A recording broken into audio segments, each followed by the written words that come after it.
भक्तवांछा कल्पतरुदीन बंधु करुणा सिंधु आकारण करुणा वरुणालय श्री हरि के चरण कमल को वंदन करते आज के अमृतमय कथा में हम सभी भक्त प्रवेश करते हैं। संत जन कहते हरि अनंत हरि कथा अनंता। जिस प्रकार भगवान का अनंत स्वरूप है उनकी कथा भी अनंत है।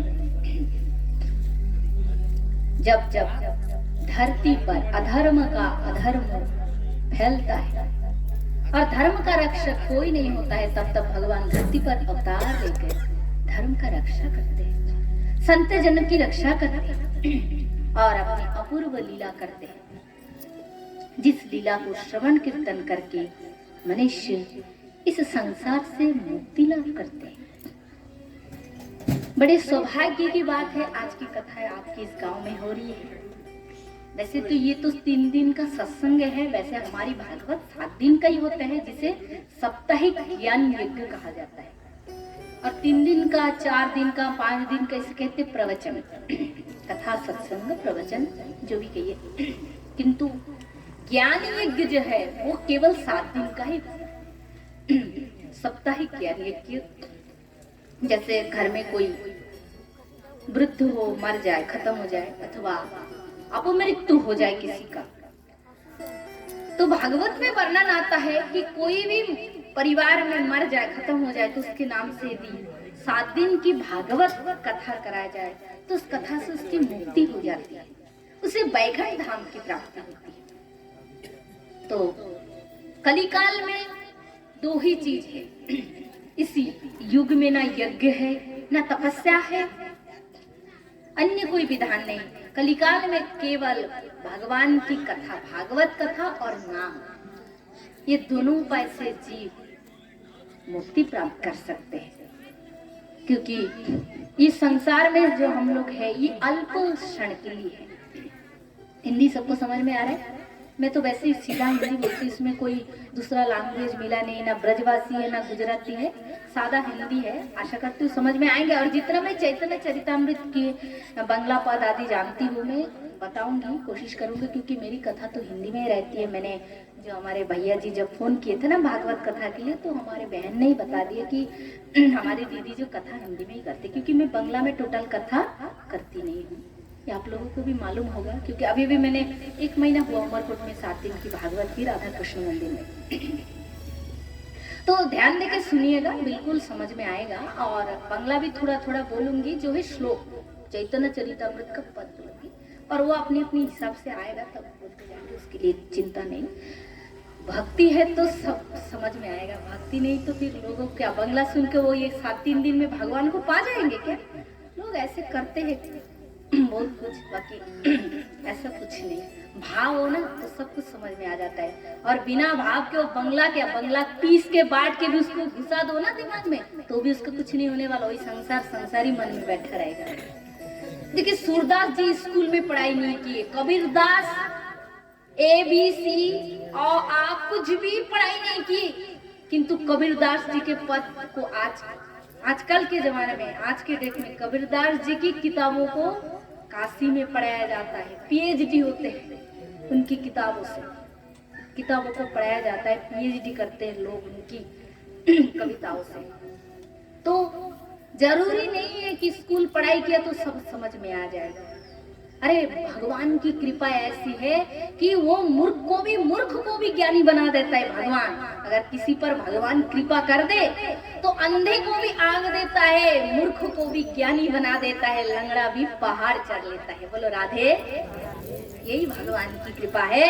मुगम करति वाचलम पंगु लंघयन्तीम गिरि यत्कृपा तमहं वंदे परमानंद माधव। हे माधव, तुम्हारी कृपा बड़े अलौकिक है। और जब मनुष्य की जन्म जन्म की सौभाग्य का उदय होता है ना, तो ये भागवत कथा कान में पढ़ते हैं। क्योंकि मैं राम कथा भी करती हूँ, 9 दिन का हम लोग राम कथा करते हैं। जैसे भागवत 7 दिन का होता है ना, ऐसे राम कथा 9 दिन का होते हैं। 9 दिन ही करते हैं, पूरा टोटल 9 दिन का नियम रहता है।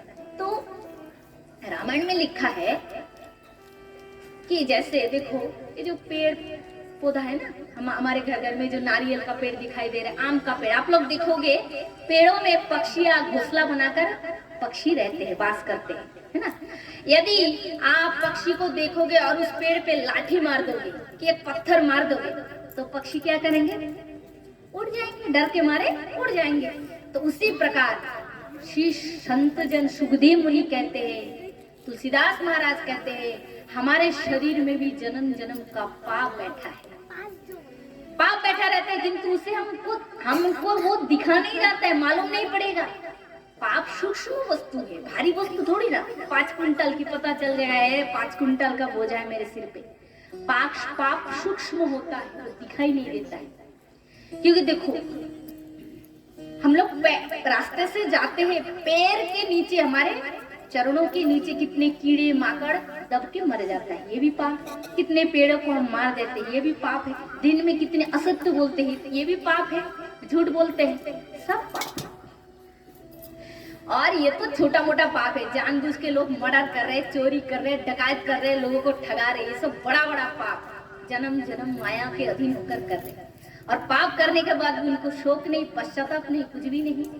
साधु संत की निंदा करते हैं, उनकी उपहास करते हैं, अपमान करते हैं, ये भी भयंकर पाप है। तो संत जन कहते हैं कि भागवत कथा वो स्थान है जहाँ पर जाने से मनुष्य की सारे पाप, जैसे पत्थर मारने से पक्षी उड़ जाते हैं पेड़ों की, उसी प्रकार कथा श्रवण से शरीर में पाप रूपी पक्षी दूर हो जाते हैं, अथवा यूं कहिए नष्ट हो जाते हैं, शुद्ध हो जाते हैं। शरीर से हम साबुन, महंगे महंगे साबुन से शरीर को साफ करते हैं, सुंदर बनाते हैं जल से स्नान करके, तो शरीर साफ होता है, किंतु मन की गंदगी साफ नहीं हो पाता है, मन में मैला भरा रहता है।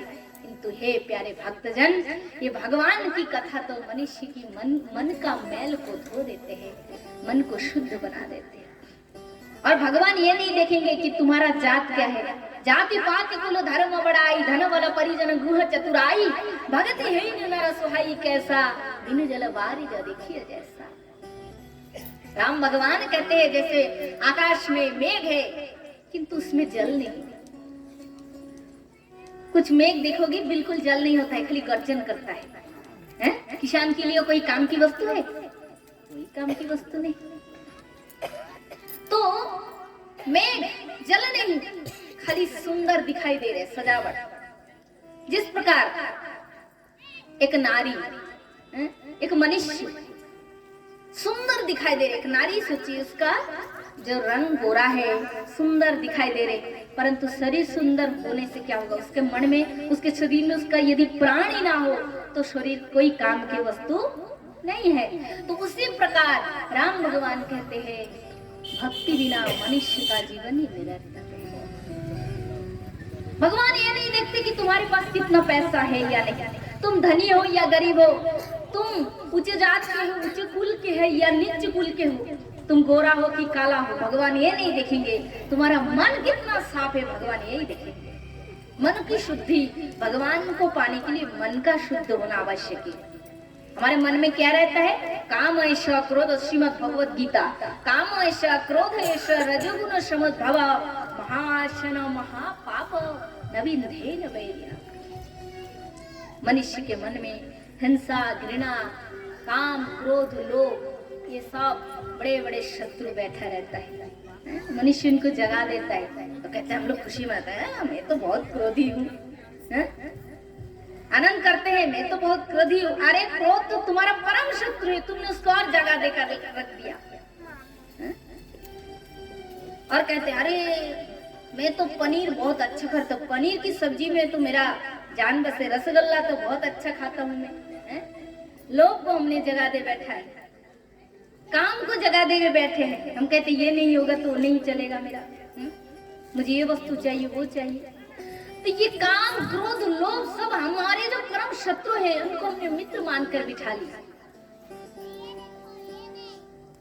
तो भगवान कहते हैं भागवत कथा सुनो, हरि नाम करो, कीर्तन करो, इससे मन के काम, क्रोध, लोभ सब नष्ट हो जाएंगे, साफ हो जाएंगे। आपके घर में यदि कोई घूमने आए तो आप लोग क्या करते हैं? बैठने के लिए आसन देते हैं कि नहीं? देते हैं कि नहीं? अब अगर ऐसा हुआ कि आसन दिए इतना गंदा, उससे दुर्गंध आ रहा है, आसन दिया बैठने के लिए, आपके घर में मेहमान आए, इसको आसन दी, इतनी दुर्गंध बह रहे हैं, कैसे बैठेंगे मेहमान? देखकर कहेंगे अरे यही सत्कार है हमारा, है? हम इनके खास मेहमान हैं, इनके घर घूमने आए हैं, और देखो कैसे गंदा आसन दिए, मक्खी बैठ रहा है, दुर्गंध फैल रहा है।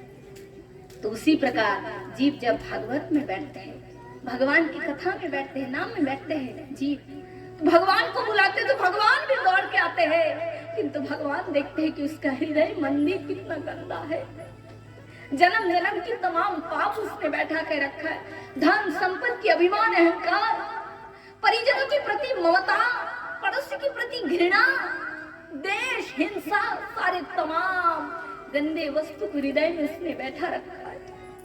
तो हृदय रूपी आसन में मैं कैसे बैठूं? तब भगवान उसे पुनः भागवत कथा के अवसर देते हैं और सत्संग करा करा कर उसके मन को शुद्धि करा कर फिर हृदय रूपी मंदिर में भगवान विराजमान होते हैं। हम लोग घर में मंदिर बनाते तो क्या करते हैं? उसको सुंदर सजाते हैं ना, बढ़िया सुंदर आसन देते, फिर भगवान की मूर्ति को बिठाते हैं। उसी प्रकार हृदय मंदिर में भगवान बैठेंगे, परंतु उसके पहले तुम हृदय मंदिर को साफ तो करो। कैसे करोगे साफ? जल से, डिटर्जेंट से? ये वस्तु नहीं है, मन को दिखाई नहीं देता, फिर कैसे साफ करोगे तुम? ये साफ होगा केवल भगवान की भक्ति से। भक्ति जल से मन को धो दो, ये मन शुद्ध होगा। और जो 84 लक्ष योनि में हम जीव घूम रहे हैं, अब क्या कहते हैं हम लोग? क्या कहते हैं? अमुक घर मेरा है, मेरे प्रॉपर्टी है, क्या बोलते हैं आप लोग? 2 बीघा जमीन है, क्या क्या बोलते हैं कि नहीं? अपना अपना प्रॉपर्टी बोलते हैं, मेरा 2 गाड़ी है, 2 ठो बंगला है, इतने इतने जमीन है, हम लोग बोलते हैं।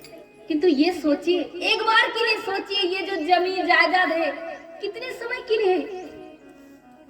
कितने दिन की मालिक है आप? ज्यादा से ज्यादा 100 वर्ष तक। दिन जा रहा है, रात जा रही है, काल आयु को खाते जा रहे, खाते जा रहे। एक दिन हम सब बच्चे थे, अब बड़े हो गए, अब कोई युवा है, कोई बच्चा है, वो बच्चा भी एक दिन युवा होगा। अब आप युवा है तो धीरे धीरे बूढ़े हो जाएंगे। समय परिवर्तनशील है। गर्मी आ रहे है तो इसके बाद वर्षा होती है, ऋतु परिवर्तन होता है, वर्षा के बाद गर्मी आते हैं, फिर ठंडा आते है, वर्षा होती है, फिर गर्मी आती है, परिवर्तन हो रहा है, समय परिवर्तन हो रहा है, दिन रात काल बीतते जा रहे हैं और तुम्हारे आयु को भी खाते जा रहे। हे मानव, समय बहुत कम है, अगर अपना कल्याण करना है तो इस समय में कर लो। बूढ़ा हो जाएंगे तब भगवान का भक्ति कर लेंगे, इस भरोसा में मत रहना, क्योंकि बुढ़ापे को किसने देखा? क्या गारंटी है हमारे पास कि हम बूढ़े होकर ही मरेंगे? कोई गारंटी है? अब बीच में कोरोना रोग आया था ना, जानते हैं ना, कोरोना बीमारी सबको तो खा गया। कितने लोग उस कोरोना बीमारी की शिकार हुए हैं? 2-3 दिन में, कोई हफ्ते में प्राण छोड़ दिए। और कोरोना की नहीं, ऐसी तो लोग कितनी बीमारी में मर रहे, कोई एक्सीडेंट में खत्म हो रहा है, कोई रोग में मर रहे, कोई झगड़ा करके आत्महत्या कर लेते हैं, कीड़े मकोड़े की तरह मर रहे हैं मनुष्य। हे मानव, ये जीवन मिला है केवल खाने के लिए, पीने के लिए, सोने के लिए और खाली कमाने के लिए नहीं। शास्त्र में इस मानव शरीर को देव दुर्लभ बताया गया है। इसको पाकर भगवान का शरण करो। जब जितना समय काम काज रहे काम करें, अवश्य करें। मैं जानती हूँ गांव में हमारे भाई पिता तुल्य उनके बहुत काम रहते हैं, किसान होते हैं, खेती करते हैं, किसी का दुकान होते हैं, दुकान करते हैं ना, माता लोग भी घर में झाड़ू पोछा करते हैं, खाना वाना भोजन बनाते हैं, सबको खिलाते हैं, ये सब काम काज सबके घर में रहते हैं, मानती हूँ। किंतु जब समय मिले, जब फ्री हो जाए, थोड़ा सा भी तो वक्त मिलता होगा ना, दिन में 2 घंटा भी, तो थोड़ा सा कोशिश करें भगवान का नाम स्मरण करने के लिए। कि आजकल तो सबके पास मोबाइल फोन है, जमाना परिवर्तन हो गया। पहले तो सबके घर में टीवी होते थे, किंतु आजकल के लोग टीवी बहुत कम देखते हैं, है ना, सबके पास फोन होते हैं। ये फोन, मोबाइल फोन जो है ना, इसका आप यदि गलत उपयोग करोगे तो आपकी जिंदगी को ये नष्ट कर देगा, और इसका अगर सही इस्तेमाल करोगे तो ये फोन आपको बहुत ऊंचाई तक उठा सकते हैं। समय जब मिले तो इसमें भगवान का नाम लगाओ, सुनो। आप कहोगे माता जी हमको तो भगवान के नाम का सूरी आता नहीं, मुझे कुछ आता नहीं, तो पहले सुनो, रोज सुना करो। सुनते सुनते ना वो कंठस्थ हो जाएंगे, मन में बैठ जाएंगे, फिर आप गा सकोगे गुनगुन करते हुए। अथवा कोई भी महाराज की कथा प्रवचन आपको अच्छा लगे, उसी को लगा दो, रोज सुना करो, अभ्यास बनाए। जैसे संसार की अभ्यास इस जन्म से नहीं, जन्म जन्म से है। इसलिए जब बड़ा होता है सिखाना नहीं पड़ता है, कैसे शादी करते सब अपनी आप हो जाते हैं, पैसा कमाते सब सीख जाते हैं। ये तो भक्ति करने के लिए कहो आती ही नहीं है। क्यों? अभ्यास छूट गया, अभ्यास छूट गया है, इसलिए बूढ़ा भी हो जाए, उम्र ढल जाए, भगवान की भक्ति नहीं होते। बोले क्यों नहीं होते? कि मन चंचल, शरीर बूढ़ा हो गया तो क्या हुआ, बैठा हूँ खट पे कि तू मन घूम रहा है दुनिया में। अरे इस साल मक्का में घाटा हो गया है, बेटा बहू के बहुत नुकसान हो गए, नाती को भेजे पढ़ाई के लिए, पता नहीं वो क्या कर रहा है, बाहर गया है, मन में दुनिया की संसार की चिंता घेर लेता है। इसलिए शरीर को साधु बनाने की आवश्यकता नहीं। हम लोग सोचते हैं हाँ पहले वो सब लेते थे नॉनवेज, अब तो वो संत बन गए, कैसे साधु बन गए? क्यों? बोले सब छोड़ दिया, सादा खाते, आजकल सादा पहन लिए। खाली खाने से सादा और शरीर को सादा पहनाने से कोई साधु हो सकता है क्या? शरीर को सादा पहनाने से साधु नहीं बनता प्यारो, मन को साधु बनाओ। मन को साधु बनाना है और मन को सत में लाना ही मन को सतता में बिठाने को ही साधु कहा जाता है। और इस मन को साधु बनाने के लिए क्या चाहिए?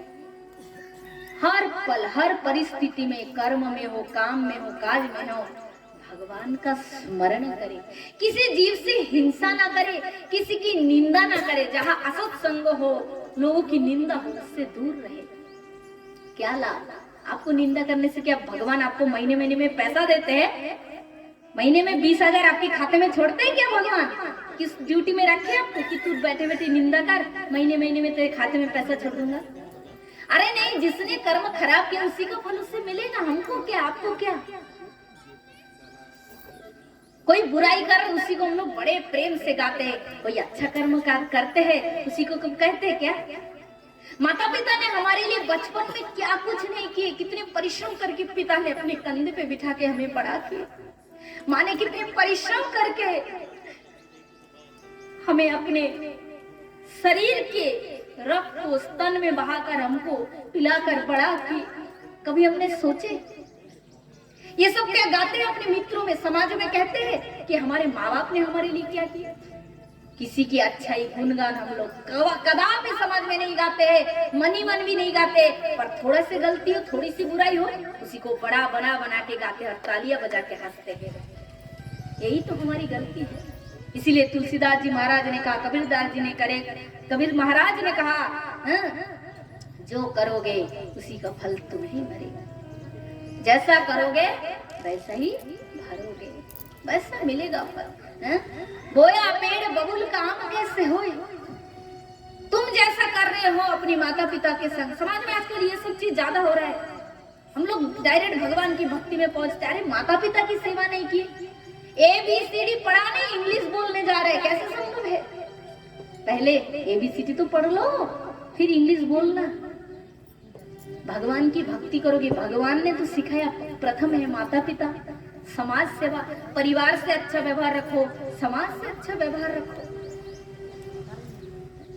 ये सब में जब हम पास हो जाएंगे तो भगवान की भक्ति हमारे लिए अति सरल हो जाएगा, अति सहज हो जाएंगे। इसलिए हमारा आचरण शुद्ध हो, कर्म शुद्ध हो, मन में सतता रहे, किसी से मिथ्या मत बोले। ये सब चीज जब हमारे में ठीक रहेगा तब जाके भगवान की भक्ति हमसे होगी, भगवान का नाम याद रहेगा। इसीलिए श्री चैतन्य महाप्रभु चैतन्य चरितामृत में कहा गया, कोनो भाग्ये कोनो जीवे श्रद्धा यदि হয় তবে সেই জীবী সাধু সঙ্গ যে কর। সাধু সঙ্গে হতে হয় শ্রবণ কীর্তন, সাধন ভক্তিতে সর্ব অনর্থ নিবর্তন। অনর্থ নিবৃত্তি হলে কৃষ্ণ নিষ্ঠা হয়, নিষ্ঠা হতে শ্রবণাদি রুচি উপজয়। রুচি হতে হয় ভক্তে আসক্তি প্রচুর, আসক্তি হতে চিত্তে জন্মে কৃষ্ণ প্রীত্যাঙ্কুর। সেই প্রীতি গাঢ় হলে ধরে প্রেম নাম, সেই প্রেম প্রয়োজন সর্বানন্দ ধাম। तो कोनो भाग्य कोनो जीव श्रद्धा यदि है, ये चैतन्य चरितामृत के पद है। जन्म जन्म की पुण्य के उदय होने से ही मनुष्य भगवान की कथा में बैठते हैं, सत्संग में मन लगता है। आजकल तो वक्ता बहुत है। जब मैं भागवत सीखी हूँ ना, मैं 2010 में कथा सीखी और 11 से मैंने भागवत कथा आरंभ की। तब कोई वक्ता नहीं थे, ना लेडीज थे ना जेंट्स थे। अब तो गाँव-गाँव में बहुत सीख लिए हैं, लेकिन भागवत सीखना इतना सहज नहीं है। हम लोग जैसे वृंदावन में टोल में सिखाते हैं ना, 6-7 वर्ष लगता है। और आजकल क्या है, 2-4 कथाएं सीख लिए, 2-4 गाना सीख लिए, बस वक्त बन गए। किंतु समाज के कल्याण करना है, समाज के मंगल यदि करना है, तो जैसे युद्ध करने के लिए, या थोड़ा धीरे से बात कीजिए, आवाज मेरे कान में आ रही, डिस्टर्ब हो रहा है। और अगर करना है थोड़ा सा साइड में जाके कीजिए। तो जैसे युद्ध क्षेत्र में जाना है ना, युद्ध क्षेत्र में देखो, आप अपना गला घोटना हो, खुद को मारना है तो एक सुई भी काफी है। कोई मरना चाहता है तो एक सुई भी काफी है, किंतु युद्ध मैदान में जा रहा है तो एक सुई से काम नहीं चलेगा। क्या चाहिए? पूरे अस्त्र शस्त्र की व्यवस्था होनी चाहिए, दुनिया में बहुत सारी अस्त्र होनी चाहिए। तो उसी प्रकार अपना कल्याण करना है तो केवल राम नाम बहुत काफी है। एक राम नाम, एक हरि नाम, एक कृष्ण नाम से भी कल्याण हो जाएंगे। किंतु समाज के कल्याण करना हो, समाज का मंगल करना हो, तो समस्त शास्त्र का ज्ञान होना चाहिए। जो समस्त शास्त्र के ज्ञानी हो और जो साक्षात भगवान की प्राप्ति की हो, वही भागवत कहने के अधिकारी है और वही गुरु बनने की अधिकारी है, जिसके आचरण में सब हो। तो महाराज, पहले हम समाज में यदि हो तो प्रथम हमारा कर्तव्य है, हम माता पिता की सेवा करें, उनकी आज्ञा का पालन करें, उनका आदर करें, परिवार से प्रेम बनाए रखिए, अपनी भक्ति होगी, कोशिश कीजिए। और अगर कोई कुमार्ग में हो, हमारी बात नहीं मानता हो, तो ठीक है, उसके हिसाब से वो चले, हम अपना शांति बनाए रखें। और इस भाव से कलयुग में कोशिश कीजिए भगवान का नाम, जो नाम अच्छा लगे। मैं यूं नहीं कहता कि खाली कृष्ण ही जपो, कृष्ण अच्छा लगे, कृष्ण भगवान आपका इष्ट भगवान है गोविंद, तो कृष्ण कृष्ण करे। हरि आपका इष्ट है तो हरि हरि करे, राम आपका इष्ट है तो राम राम करे, सब एक ही है। जल को कोई वाटर कहे, कोई पानी कहे, वस्तु तो एक ही है। तो भगवान भी एक ही है, चाहे उनको कोई हरि कहे, चाहे राम कहे और चाहे कृष्ण कहे, एक ही भगवान है। बस अवतार अनंत है, कभी राम रूप में आता है, तो कभी श्याम रूप में आता है, कभी हरि रूप में आता है। जीव कल्याण के लिए भगवान अनंत अनंत रूप में आते हैं, किंतु वास्तव में एक ही है। समय बहुत कम है, दिन रात खत्म होके हमारी आयु ढल रही है। अपने पैर में यदि घाव हो, यदि अपने पैर में घाव हो तो वह कांटा घुस जाए, कांटा, तो उस कांटे के घुसने से जो दर्द होता है वो दूसरे को अनुभव नहीं हो सकता। इसलिए वो नहीं कर रहा है, वो भजन नहीं कर रहा है, वो तो असत मार्ग में, उसकी देखा देखी मत चलो, क्योंकि जब तुम्हें जाना पड़ेगा अकेला ही जाना पड़ेगा। आए संसार में अकेला और जाना भी पड़ेगा अकेला। इसलिए समय रहते हमें भगवान का भजन करना चाहिए। जो नाम अच्छा लगे, आपको सरल लगे, उसी नाम का जप करे। कुछ नहीं, संध्या के समय आधा घंटा कीर्तन करे, रोज इसका अभ्यास बनाए तो बुरा जब मृत्यु के समय होंगे ना, वो अभ्यास धीरे धीरे हमारे मन में बैठ जाएगा। और जीवन भर करेंगे नहीं, अंत समय में कहेंगे कि बुढ़ापे में करेंगे कि अंत समय में राम कहेंगे, कृष्ण कहेंगे, प्राण त्याग कर देंगे, संभव ही नहीं। जीवन भर किया नहीं, मृत्यु के समय राम नाम आएगा मुख में? कभी भी नहीं। इसलिए कोई कहता है कि मेरे पास बहुत धन नहीं, हम लोग देखते हैं बड़े बड़े सेठों के घर जाते हैं, बहुत बड़ा कीमती मंदिर बनाते हैं, कीमती मूर्ति बनाते हैं, बड़े बड़े स्वर्ण की थाली में भोग लगाते हैं। अरे भगवान तो उनके पास है, हम गरीब के पास थोड़ी ना, तो भगवान को खुशी दे नहीं पाते। अरे बताओ, रोहिदास ने कौन सी भगवान को स्वर्ण थाली में भोग लगाया था? सुदामा जी ने कौन से थाली में भोग लगाए थे? मीराबाई ने कौन से थाली में भोग लगाए? नहीं, ये बात नहीं है। धनी हो चाहे गरीब हो, ये हमारा मन का वहम है। भगवान देखते नहीं है कि मेरे भक्त के पास धन है या नहीं, भगवान खाली भाव देखते हैं, भाव, हृदय का भाव ही सारे है। भाव के बस में है भगवान, भाव के बस में है भगवान, भाव नहीं तो अनिधि मन मधुवन लागत सब सुनहन, भाव नहीं तो मंदिर में भगवान लागे पाषाण, भाव के बस में है भगवान। और यदि भाव हो जाए तो, भाव हो जाए तो, भाव हो जाए तो,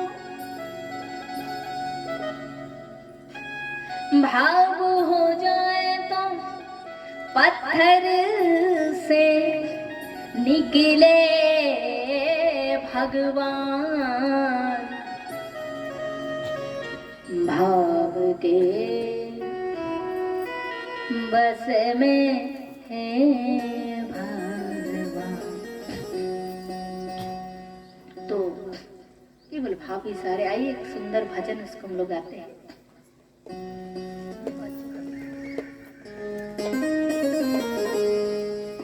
अच्युतम केशवम राम नारायण,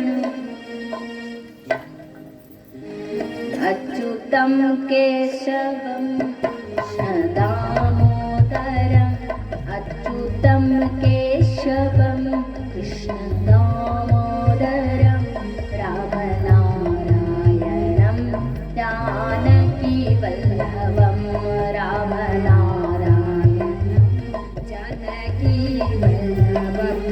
अच्युतम केशवम कृष्ण दामोदरम, अच्युतम केशवम कृष्ण दामोदरम, अच्युतम केशवम कृष्ण दामोदरम, अच्युतम केशवम कृष्ण दामोदरम, राम नारायणम जानकी वल्लभम, राम नारायणम जानकी वल्लभम। कौन कहता है भगवान आते नहीं, कौन कहता है भगवान आते नहीं, कौन कहता है भगवान आते नहीं, कौन कहता है भगवान आते नहीं। प्रभु जी की तरह कोई बुलाते नहीं, ध्रुव जी की तरह कोई बुलाते नहीं। अच्युतम केशवम, हरि बोल, प्रेम से ताली तो बजाए भगवान के नाम में, हरि बोल। अच्युतम केशवम कृष्ण दामोदरम राम नारायण जानकी वल्लभम राम नारायण जानकी वल्लभम। राधे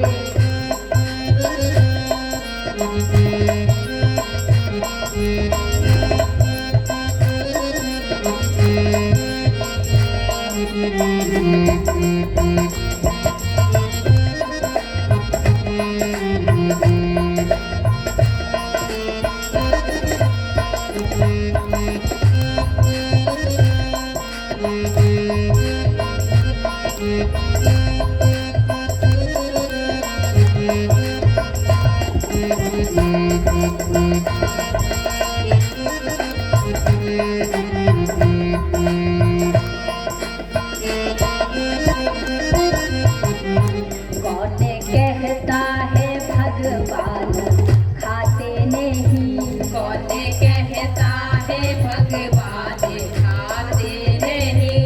कौन कहता है भगवान खाते नहीं, कौन कहता है भगवान खाते नहीं। सावरी के जैसे कोई खिलाते नहीं, सवेरी के जैसे कोई खिलाते नहीं। अच्युतम केशवम कृष्ण दामोदरम अच्युतम केशवम कृष्ण दामोदरम राम नारायण जानकी वल्लभम राम नारायण जानकी वल्लभम। हरि बोल।